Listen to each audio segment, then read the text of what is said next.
เฮาก็ซุมื้อนี้เฮาก็บ่มีความมั่นใจเพราะว่าเฮาบ่ฮู้ว่ายามใดเพิ่นสิมาเจ้าหน้าที่ไอซ์ มาจอดเอามาดึงเอาเฮาแม่นคือกรณีสาวน้อยนี่เนาะเจ้าหน้าที่ไอซ์ได้นำเรามาเนื่องจากว่าเขานำรถมาเพราะว่าเจ้าหน้าที่ไอซ์เขาเจ้าได้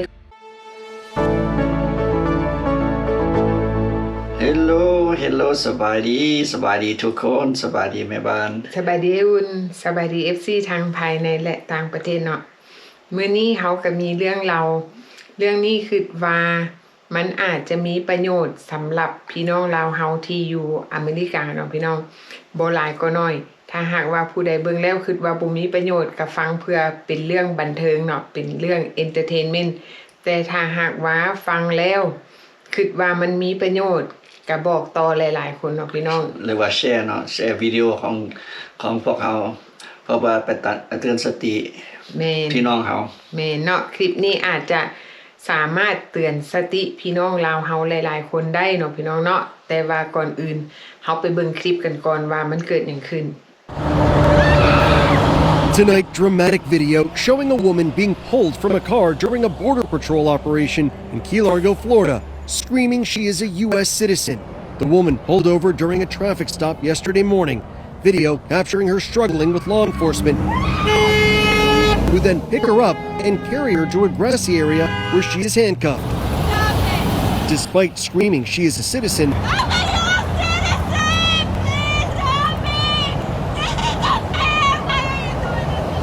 the woman is restrained and carried into an unmarked vehicle. The Department of Homeland Security telling ABC News the woman was driving her boyfriend's car, who is an undocumented immigrant, stating she was removed from the vehicle and briefly held while her identity was confirmed. She was promptly released once her identity was confirmed. ก็ถือว่าเป็นสิ่งที่น่าตกใจด้วยเนาะเป็นตาตกใจแท้เพราะว่าเฮาไปใส่เฮาก็ซุมื้อนี้เฮาก็บ่มีความมั่นใจเพราะว่าเฮาบ่ฮู้ว่ายามใดเพิ่นสิมาเจ้าหน้าที่ไอซ์มาจอดเอามาดึงเอาเฮาแม่นคือกรณีสาวน้อยนี่เนาะเจ้าหน้าที่ไอซ์ได้นำเรามาเนื่องจากว่าเขานำรถมาเพราะว่าเจ้าหน้าที่ไอซ์เขาเจ้าได้กวดลายเซ็นเพลสหรือว่าได้เบิ่งนำป้ายรถว่า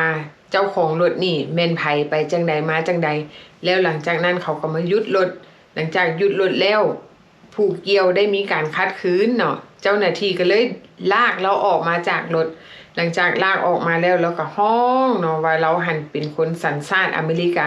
ซอยค่อยแด้แล้วว่าเนี่ยค่อยเป็นสัญชาติอเมริกา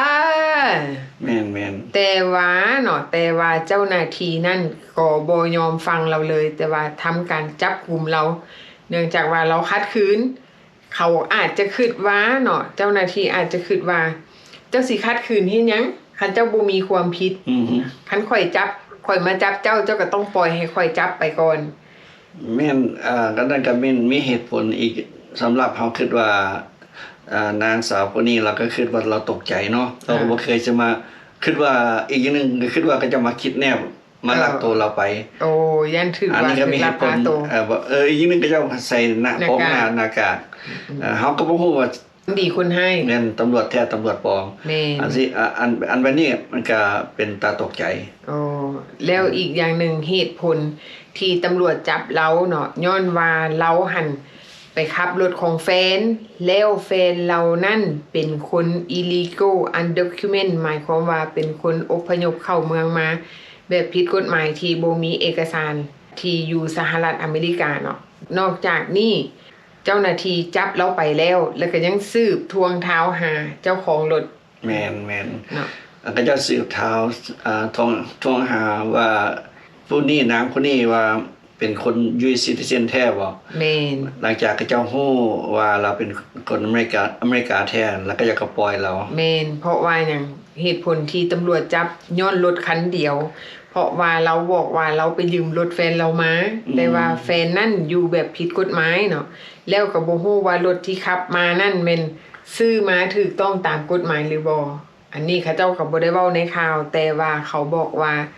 รถคันนี้เจ้าของรถเป็นคนที่อยู่แบบผิดกฎหมายแม่นก็เจ้าฮู้ได้เท่านั้นกันเลยก็เจ้าก็เลยจับแม่นอันนี้มันก็เป็นสิ่งหนึ่งที่เฮามาเตือนสติคนลาวเฮาเนาะยกกรณีตัวอย่างคือแม่บ้านมีคนใกล้ชิด ที่ถือเจ้าหน้าที่ตำรวจจับเนาะจับย้อนหยังย้อนว่าแฟนยืมรถเนาะแฟนหันยืมรถยืมไปแล้วแฟนหันน่ะเอารถคันนี้ไปขนยาเสพติดหลังจากที่ตำรวจจับได้แล้วเขาไปค้นพ่อไปเห็นยาเสพติดเอาเสื่องไว้อยู่ตีนรถจำนวน5 กรัมเนาะ5 กรัมหลังจากนั้นตำรวจมาจับเอาเจ้าของรถเพราะฉะนั้นเจ้าของรถก็เลยได้ไปติดคุกใช้เวลาติดคุกอยู่เป็นเวลาระหว่าง2-3 ปีย้อนว่ารถตัวเองแต่ว่าให้แฟนยืมแฟนนั่นเอาไปค่ายาโดยที่เฮาบ่ฮู้เรื่องเฮาก็คิดว่าแฟนเฮาเป็นคนดีเฮาก็บ่ฮู้ว่ามันเอารถเฮาไปค่ายาเพราะฉะนั้นเราก็เลยถูกจับย้อนว่าเราเป็นเจ้าของรถคือกรณีคือสาวน้อยนี่ถูกเจ้าหน้าที่ไอซ์จับย้อนว่าไปเอารถของแฟนที่อยู่แบบผิดกฎหมายมาขี่เนาะอันนี้เป็นเจ้าหน้าที่จับไปก่อนหลังจากสืบพ่อว่าเราเป็นคนซิติเซนอยู่เกิดอยู่นี่เป็นคนอเมริกาเราก็เลยรอดไปถ้าหากว่าเราบ่แม่นคนอันน่ะเกิดอยู่อเมริกาแต่ว่าเป็นการแปลงสัญชาติคือแบบเฮาจังซี่เฮามาอยู่นี่เฮาได้แปลงสัญชาติจะได้เพิ่นไอซ์ก็อยากสิสืบสวนแม่นเริ่มต้นพุ่นได้บัดนี้ว่าเข้ามาแนวใดได้หนังสือแนวใดแม่นเนาะอันนี้เฮาก็สิมาเตือนเกี่ยวกับที่ตำรวจนั่นน่ะที่เขาเจ้ากวดป้ายรถนะเวลาเฮาตามขี่ตามหนทางหรือว่าตามไฮเวย์อันนี้เขาเจ้าก็มีล้อออกมาใหม่คือกันเดี๋ยวนี้เขาเจ้าสแกนลายเซ็นเพลทของเฮาว่าพวกใดแบบ legal หรือว่า illegal ตามหนทางหรือซุมื้อนี้อันนี้ก็ให้ระมัดระวังว่ามันสิเกิดเหตุขึ้นแท้แม่นเนาะอันนี้ทุกสิ่งทุกอย่าง1 วันพันเหตุการณ์เฮาบ่สามารถรู้ได้ว่ากฎหมายที่เขาเจ้าออกมาเนี่ยมันมีหยังแดเพราะว่าหยังเพราะว่า1มันเป็นภาษาอังกฤษ2มาคันเขาบ่โพสต์ออกข่าวหรือว่าบ่ได้ออกให้เฮาเห็นอยู่ตามสื่อออนไลน์หรือตาม Facebook เฮาบ่ฮู้เพราะว่ากฎหมายมันออกมาใหม่เรื่อยๆแล้วเฮาก็บ่ได้นำมันเดี๋ยวนี้ก็คิดว่าทุกๆสมองเขาเจ้าเพิ่มกฎหมายเพิ่มใหม่ๆมาตลอดเฮามีความรู้สึกอย่างนั้นตะกี้สมัยตะกี้แบบโอ้โดนจังก็จะสิมาเพิ่มอันกฎหมายเพิ่มเติมมันนะแม่นเนาะสมัยนี้แบบเฮามีความรู้สึกว่าทุกๆชั่วโมงเฮาจนคิดว่านำบ่ทันก็คือกรณีคือสาวน้อยนี่เนาะที่เราถูกลากออกจากรถบัดนี้เฮามาคิดใส่เปรียบว่าคนลาวเฮาเนาะคนลาวเฮานี่ถือว่าเป็นคนลาวแบบมีน้ำใจครอบครัวกับครอบครัวใหญ่หมู่กับหมู่หลายยกกรณีคือสมมุติว่าบ้านเฮาเฮ็ดมีกินเลี้ยงซะเนาะหมู่มาซุ่มแซวบัดนี้หมู่ต่อหมู่มาเฮาบ่ฮู้ว่าคนที่เข้ามาหาเฮาเนาะมีหลายคนก็มากหน้าหลายตาเฮาก็บ่ฮู้บางคนว่าโอ้รถจอดตันหน้าบ้านสิไปตลาดเอารถค่อยไปมันถอยยากเอารถค่อยไปซะบังเอิญรถคันนั้นที่เฮายืมไปเป็นคนที่มีรายชื่อที่ถูกส่งกลับอยู่แล้วหรือบ่ซั่นก็แม่นเป็นคนที่กระทำความผิดและหลีกเลี่ยงต่อเจ้าหน้าที่หรือว่าหลีกหนีกฎหมายที่เฮาบ่ฮู้ว่ามีคดีเนาะอันใดอันนึงสมมุติว่ามีคดีอันใดอันนึงบังเอิญเนาะถูกข่าวซวยเฮายืมรถไปถูกเจ้าหน้าที่นำจับบัดนี้คือกรณีคือสาวนี่เนาะเฮาอาจจะตกเป็นเหยื่อในกรณีนั้นก็ได้เพราะฉะนั้นเนาะคันอันใดที่บ่แม่นของเฮาก็บ่ต้องยืมช่วงนี้เฮาหลีกเลี่ยงแบบว่าคันบ่แม่นรถเฮาก็บ่ขี่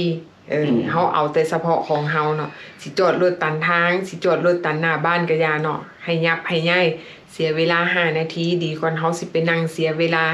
หลายชั่วโมงอยู่ในคุกเฮาคนที่ใส่อันน่ะเอาบัตรประจำตัวเฮาไปนำหรือบ่แบบสิ้นตัวอย่างพาสปอร์ตหรือว่าบัตรเขียวอันนี้แล้วแต่คิดเนาะพี่น้องเนาะเพราะว่าซุมื้อนี้แต่ละมื้อก็ถือกันนะตำรวจไออยู่ตลอดคันถ้าหากเขามีพาสปอร์ตหรือว่าบัตรเขียวติดตัวเฮาไปเฮาก็ประหยัดเวลาเฮาไปหาตำรวจอันนี้แล้วแต่คิดเนาะพี่น้องเนาะแล้วแต่คิดแล้วแต่จะตัดสินใจเอาเนาะว่าเฮาควรเฮ็ดแนวใดเนาะแต่ว่ากรณีคือสำหรับตัวแม่บ้านเองเนาะถามว่าเฮาควรพกบัตรเขียวไปนำบ่สำหรับตัวเองนี่แม่นบ่พกเพราะว่าหยังเฮามีแต่ไปการมาบ้านแล้วเฮาบ่ได้ไป เฮาฮู้ว่าสถานการณ์ในตอนนี้สำหรับคนลาวเฮาเองมันบ่ปลอดภัยเฮาควรเฮ็ดกิจวัตรประจำวันของเฮานี่นะคือว่าเฮาไปการมาบ้านเฮาก็ไปตามเส้นทางของเฮานี่แหละเฮาบ่ไปเวกแนวหรือว่าเฮาบ่ไปปาร์ตี้หรือว่าเฮาบ่ไปซุ่มเซลในช่วงนี้นี่เฮาต้องรักษาระยะห่างจากการซุ่มเซลเพื่อหยังถ้าหากว่าเฮาบังเอิญเฮาเอาบัตรเขียวเฮาไปนำกรณีตกเหียเสียหายคือแต่ว่าตอนนี้เขาออกกฎหมายใหม่ออกมาว่าบัตรเขียวห้ามต่อไปแล้วเขาบ่ออกให้เฮายื่นฟ้องไปอยู่แต่ว่าเขาหยุดเนาะหยุดระงับชั่วคราวเขาบ่ได้บอกว่าเขาหยุดเลยแต่ว่าเขาหยุดชั่วคราวคำว่าชั่วคราวนั้นมันเป็นความหมายที่กว้างเนาะพี่น้องเนาะเฮาบ่ฮู้ว่าชั่วคราวของเขาน่ะมันจักเดือนจักปีบ่มีกำหนดเนาะอันนี้เพื่อความปลอดภัยแม่บ้านสำหรับตัวแม่บ้านเองเนาะแม่บ้านบ่เอาไปนำถ้าหากว่าเจ้าหน้าที่จับเฮาไปจับกะจับเฮายอมไปโดยที่เฮาบ่คัดขืนเขาบอกเจ้าบ่มีหนังสือไปกับข่อยโอเคข่อยไปกับเจ้า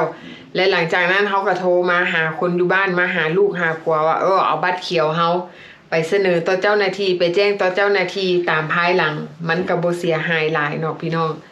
ดีกว่าว่าเฮาเฮ็ดเฮียหรือเฮาเฮ็ดเสียอันนั้นแม่นเปอร์เซ็นต์ที่เฮาจะได้คืนมาหน่อยที่สุดอันนั้นแล้วแต่ตัดสินใจเอาเนาะแม่นแล้วแต่ละคนจะตัดสินใจเอาว่าควรเฮ็ดแบบใดเนาะอันนี้เฮาก็ฝากไว้เป็นอุทาหรณ์หรือว่ามีคลิปเอามาให้ทุกคนได้เบิ่งว่าเป็นแบบอย่างว่าสิ่งที่เฮาเห็นคนอื่นเขาเจ้ามีปัญหาหรือว่าเห็นสิ่งที่มันเกิดกับคนอื่นแล้วเฮาจะเอามาปรับใช้กับชีวิตประจำวันของเฮานั่นแบบใดเพื่อที่จะให้เฮาอยู่ด้วยความปลอดภัยกับว่าแม่นเนาะแล้วอีกอย่างหนึ่งณปัจจุบันนี้ก็มีข่าวออกมาอีกในการออก work permit ในเมื่อก่อนนี่แม่นเจ้าหน้าที่ก็เจ้าจะให้ work permit 5 ปีเดี๋ยวนี้เขาจะตัดลงเหลือแต่18 เดือนหมายความว่า1 ปีกับ6 เดือนเนาะที่เขาอนุญาตให้หลังจากเบิด1 ปี6 เดือนแล้วเรียบร้อยเจ้าก็ต้องได้ไปต่อใหม่แล้วสิ่งที่ไปต่อใหม่ได้หรือบ่ได้นั่นก็อีกเรื่องนึงอีกและปัจจุบันนี้มีหลายๆคนที่คนลาวเฮาที่มีรายชื่อสำหรับคนที่มีรายชื่อ deportee เนาะที่ไปต่อ work permit บางคนก็ต่อบ่ได้เลยเพราะว่าเขาเจ้าฟรีซไว้เลยเนาะอันนี้มันต่อบ่ได้แล้วก็บ่สามารถกลับไปเฮ็ดเวียกได้เพราะว่าคันบ่มี work permit เขาก็ให้หยุดการเฮ็ดเวียกชั่วคราวจนกว่าเจ้าได้บัตรเฮ็ดเวียกหรือจึงกลับไปเฮ็ดเวียกได้เนาะอันนี้แม่นมีบางคนที่เขาเจ้าถูกฟรีซไว้แล้วก็เลยบ่ได้ไปทำงานบัดนี้ไปสอบงานหากินเงินสดบัดนี้แม่นเนาะบัดนี้ไปสอบงานหากินเงินสด